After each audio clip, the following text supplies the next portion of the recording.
It was rough.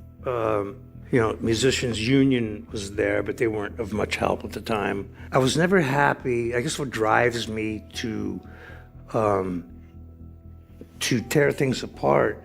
There is a version of Eddie Van Halen that the world fell in love with. The grinning, beer-swigging, California boy who played guitar like he was born for nothing else. The one who could bend a note so far it seemed to cry. Who could make a crowd of 50,000 people feel like they were sitting in his living room. That Eddie Van Halen was real. But so was the other one. The man who carried quiet wounds beneath all that noise, who felt things deeply even when he laughed them off, who had a list of names that lived rent-free in his head for decades. Not enemies, exactly. More like complicated chapters. Men he admired, competed with, was hurt by, or simply could never fully forgive. By the time Eddie reached his 60s, older, reflective, and increasingly aware of how little time there is, those stories began to surface in ways they never had before. So today, we're going to talk about 6 guitarists who left a mark on Eddie Van Halen that went far beyond music. Some of them inspired him. Some of them dismissed him. Some of them took from him without so much as a thank you. All of them mattered to him in ways he struggled to put into words. This is the story of the rivalries, the heartbreaks, and the complicated truths behind the guitar legend's most private feelings. Before Eddie Van Halen was a name anyone outside of Pasadena knew, he was a teenager with calloused fingers and a hunger that had no name. He had come to America from the Netherlands as a child, grown up in a modest home where music was the one luxury that cost nothing, and somewhere in his early adolescence, he discovered Eric Clapton. Not just liked him, discovered him the way you discover fire. He wore out record after record, following Clapton through Cream, through the Bluesbreakers, through every live bootleg he could get his hands on. Clapton's playing on tracks like Crossroads wasn't just impressive to the young Eddie. It was the reason he believed the guitar was worth mastering in the first place. The tone, the restraint, the way a single bent note could carry more emotion than an entire verse of lyrics. That was the education Eddie never got in a classroom that he spent years trying to understand what Clapton was doing and why it worked. It wasn't about copying licks. Eddie was chasing something deeper, the feeling behind the technique. He wanted to know why some notes made the hair on the back of your neck stand up, and Clapton's playing held the answer.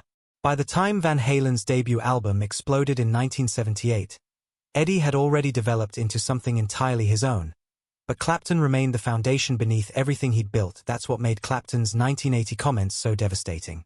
When a journalist asked Clapton about the new wave of guitar heroes emerging from California, his response about Eddie was measured but cutting. He acknowledged the technical ability but questioned whether there was genuine soul behind it. To most people, it was an offhand remark. To Eddie, it was a verdict delivered by the man whose opinion he had valued above almost anyone else's. He didn't fire back publicly. He didn't challenge Clapton in the press. But people who knew him well said it sat with him for a long time. The strange pain of being found lacking by the very person who had made you want to be great. What made it more complicated was the philosophical gap between them. Clapton's whole identity as a guitarist was built on the blues tradition. Restraint, space, phrasing rooted in storytelling. Every note Clapton played was measured against what he didn't play. Eddie's approach was nearly the opposite. He believed in abundance, in exploration, in pushing the guitar to the edge of what it could physically do. He wasn't rejecting the blues, he was building on top of it, launching from it into something no one had mapped before. Two men, both brilliant, both obsessed with the instrument, but operating from completely different philosophies about what the guitar was supposed to do. They eventually met in person during the mid-1980s in Los Angeles, and by most accounts the encounter was polite but hollow. Eddie came hoping to connect with someone whose music had shaped his life. Clapton was courteous but distant. They talked about gear and didn't talk about anything real. Afterwards, Eddie reportedly told a close friend that meeting Clapton in person had changed the way he understood admiration itself. That sometimes the myth of a person is more alive than the person ever could be. It was a quietly heartbreaking thing to realize. But over time, that realization freed him. He stopped needing Clapton's approval because he stopped needing anyone's. And the last word Eddie ever publicly had on the matter was one of grace. Clapton's playing, he said, had been the spark. Whatever came after that was between him and his guitar. There are certain musicians who seem to carry darkness around them like a weather system, and Richie Blackmore of Deep Purple and Rainbow was very much one of those people. He was moody, mercurial, and deliberately unknowable, a guitarist whose mystique was inseparable from his personality. For Eddie Van Halen growing up, Blackmore was a different kind of hero than Clapton. Where Clapton offered warmth and feeling, Blackmore offered drama and precision. His solos on tracks like Highway Star were almost architectural, built with the logic of someone who had studied classical composition and then decided to destroy it from the inside. Eddie was enthralled. He spent hours replicating Blackmore's runs, studying his vibrato, trying to understand how someone could make a hard rock guitar solo feel so deliberately structured yet so alive. When Van Halen broke through in 1978 and Eddie suddenly found himself in the same professional circles as the musicians he'd grown up worshipping, he anticipated some version of mutual recognition.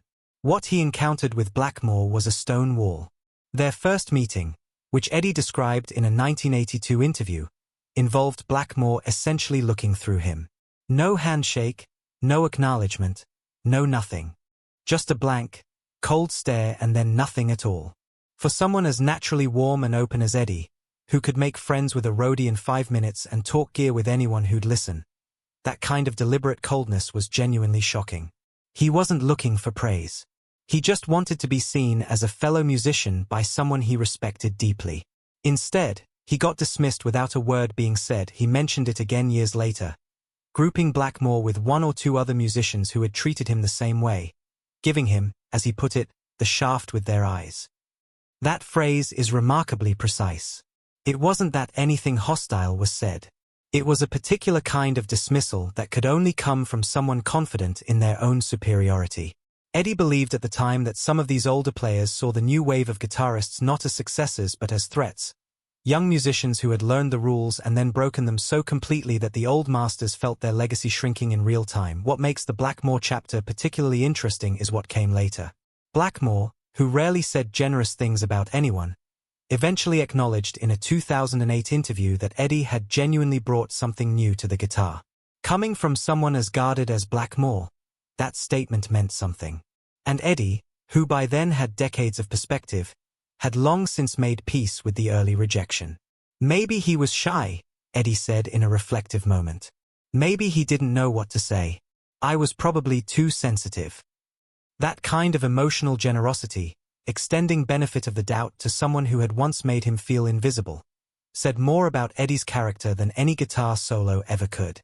Joe Perry of Aerosmith represented a specific kind of American rock royalty by the late 1970s. Bluesy, swaggering, completely confident in his own mythology. His tone was thick with attitude, his riffs built for arenas, his whole presence an embodiment of rock and roll as a lifestyle rather than just a genre. He was exactly the kind of guitarist Eddie had admired as a teenager. And when their worlds intersected on the road in 1978, Eddie came hoping for some version of brotherhood. What he got was indifference so complete it bordered on contempt. The feeling Eddie described in subsequent interviews was one of extended invisibility. Here he was, the young prodigy who had just released a debut album that was already reshaping what people believed the electric guitar could do, and the men he'd grown up idolizing wouldn't acknowledge him. He understood, intellectually, what was happening. The music was changing faster than some of its gatekeepers were comfortable with. His two-handed tapping, his use of harmonics, his tone, all of it pointed toward a future that the old guard wasn't sure they wanted to live in. From the outside, it looked like ego. From the inside, Eddie suspected it was something closer to fear. He never called Perry out by name in any extended public way, and he didn't hold on to it as a defining grievance. But he referenced the experience enough times over the years that it clearly left a mark. The irony is that Joe Perry eventually became one of Eddie's most vocal admirers. By the time Perry sat down for interviews in the 2010s, he spoke about Van Halen's debut album with the reverence of someone who had been genuinely transformed by it, saying he had gone back to it repeatedly, trying to understand what he was hearing. The techniques, the energy, the sheer originality of it had floored him. Whether that belated admiration fully erased the sting of those early years is hard to say. Probably not entirely.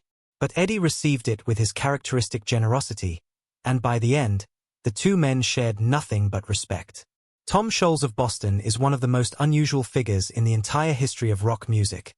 A man with a graduate degree in mechanical engineering from MIT who essentially built the sound of arena rock in his own basement. His debut album was an almost impossible artifact.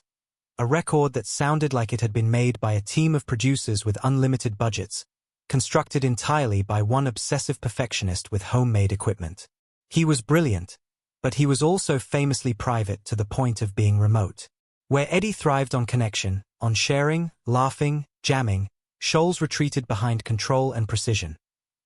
The specific incident that lodged itself in Eddie's memory happened during a shared bill in the late 1970s. Eddie had just finished his solo spot, raw, spontaneous, electric, when Scholz took the stage and, to Eddie's disbelief, appeared to replicate it. Whether it was an homage, a strange artistic decision, or something else entirely, Eddie experienced it as theft. Not theft of a technique, but theft of a moment. He'd built something in front of that crowd and then watched someone else wear it immediately afterwards. He was furious in the way that only someone who had invented something genuinely new could be furious, because originality was the one thing he held sacred. The backstage dynamic didn't help. Scholz wasn't warm. He didn't socialize, didn't mingle, moved through spaces like a man perpetually calculating. To Eddie, who experienced the world through openness and spontaneity, that kind of deliberate distance read as arrogance. They were two geniuses who had both built their own instruments from scratch. Both chased sounds no one had ever heard before. Both transformed the guitar, and they could not have been more opposite in temperament. Eddie once said that thinking too much about music was the surest way to kill it. For Scholz, thinking deeply about everything was the point. They were, in almost every meaningful way, each other's philosophical opposites. Eventually, a grudging mutual respect emerged. Scholz acknowledged Eddie's imagination in a rare interview. Eddie, years later, said he respected anyone who built their own tools. It was never warm, but it was honest.